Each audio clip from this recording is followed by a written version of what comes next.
Hello guys, good morning. Again, welcome to Angel Baking with Mommy.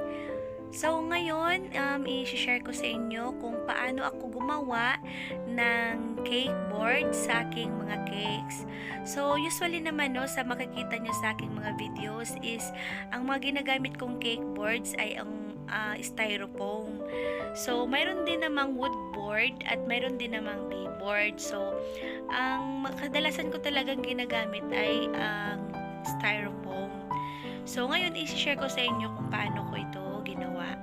So, keep on watching. Okay, so mayroon tayo dito mga materyales na kakailanganin po sa paggawa po ng ating cake board. Okay, so mayroon tayo ditong styrofoam. Okay, ang styrofoam po is mabibili po natin siya sa mga baking supplies na nakakat na po. At meron po sa mga office supplies. Okay, so may kapal po itong 1 inch at may pahaba po na 11 inches po ang sukat. So, mayroon namang mga iba't ibang size dito gaya ng mga 6 inches, 8 inches, at iba't iba pong mga sizes na gusto nyo po. Okay, so mayroon tayo ditong metallic cellophane na silver at ribbon na kulay red. So, depende na sa inyo guys kung anong kulay po ang inyong i-didikit po sa ating styrofoam dahil depende naman po sa tema or mote po na gagawin natin na cake. So, mayroon tayo ditong gunting at glue gun. So, pangdikit po natin yan. So, start na natin guys. Okay, so ang una na po natin gagawin ay isusukat muna natin ang styrofoam sa ating cellophane.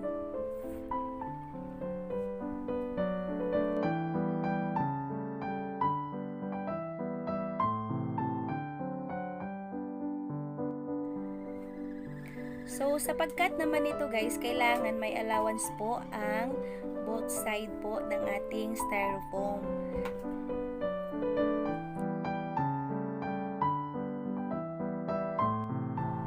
So, again, sa ating metallic cellophane ay mayroon po siyang iba't ibang kulay. So, as you've noticed, ay gumagamit na rin ako ng color red at saka kulay golden yellow. So, depende na rin sa inyo kung ano po ang gusto nyong idikit po or ano pong gusto nyong i-cake board.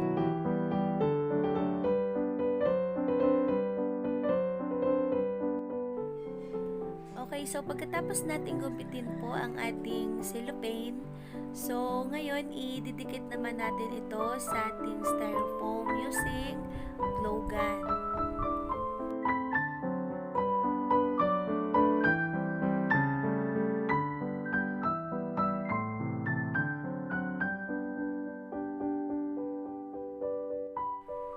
So, sa pagdikit po, kailangan po naka one direction lang po tayo para po maganda po siyang tingnan.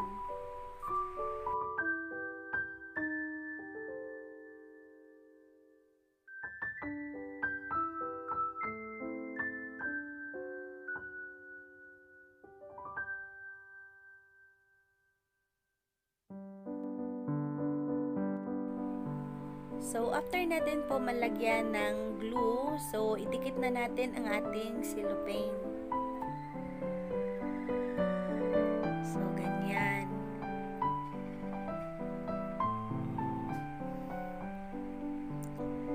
So, pagkatapos niyan, gugupitin natin yung mga sobra po sa gilid para maging pantay po.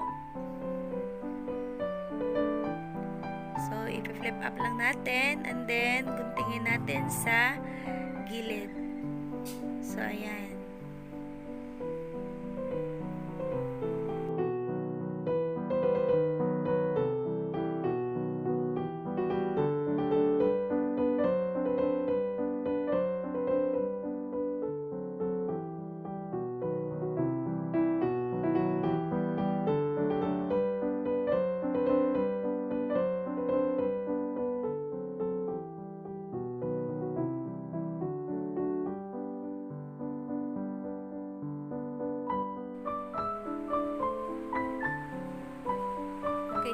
pagkatapos nating magupit po ang mga sobra po sa gilid, ay magiging ganito na po ang ating cake board.